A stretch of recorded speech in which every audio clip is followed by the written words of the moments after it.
सभी को नमस्ते। तो आज हम पढ़ेंगे प्राचीन भारत का इतिहास और इसमें जो पाषाण काल के कुछ फैक्ट्स हैं ये घटना चक्र जीएस पॉइंटर के हैं। जैसे है रॉबर्ट ब्रूस फुट थे, एक क्या थे, भूगर्भ वैज्ञानिक एवं पुरातत्वविद।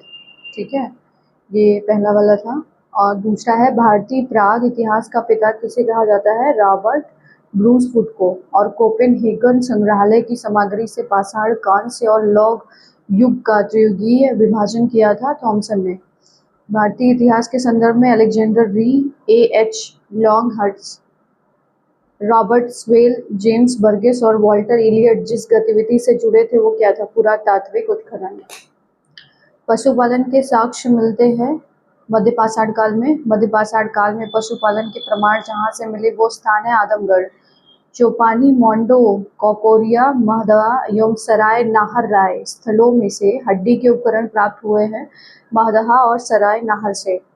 हड्डी से निर्मित आभूषण भारत में मध्यपाषाण काल में प्राप्त हुए हैं सराय नाहर राय और महदहा से। एक ही कब्र से 3 मानव कंकाल मिले हैं दमदमा से। ओके, खाद्यान्नों की कृषि सर्वप्रथम प्रारंभ हुई थी नवपाषाण काल में। भारत में प्रथम मानव जीवाश्म प्राप्त हुआ नर्मदा घाटी से। मानव द्वारा सर्वप्रथम प्रयुक्त अनाज था जौ। भारतीय उपमहाद्वीप में कृषि के प्राचीनतम साक्ष्य प्राप्त हुए लौरादेव से। औदे, बोरी, बागोर तथा लखनिया में से मध्यपाषाण काल में पशुपालन के प्रमाण मिले हैं बागोर से।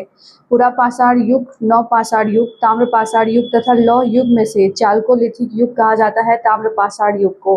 अहाड़ अथवा बनास संस्कृति समकालीन थी हड़प्पा संस्कृति की।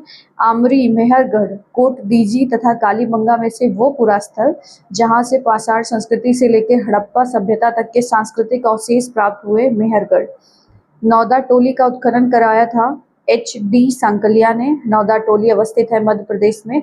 बृहद पाषाण स्मारकों की पहचान की गई है। मृतक को दफनाने के स्थान के रूप में राख का टीला, बुधिहाल, संगनकल्लू, कोल्डीवा तथा ब्रह्मगिरी में से जो नवपाषाणिक स्थल से संबंधित है वो है संगनकल्लू।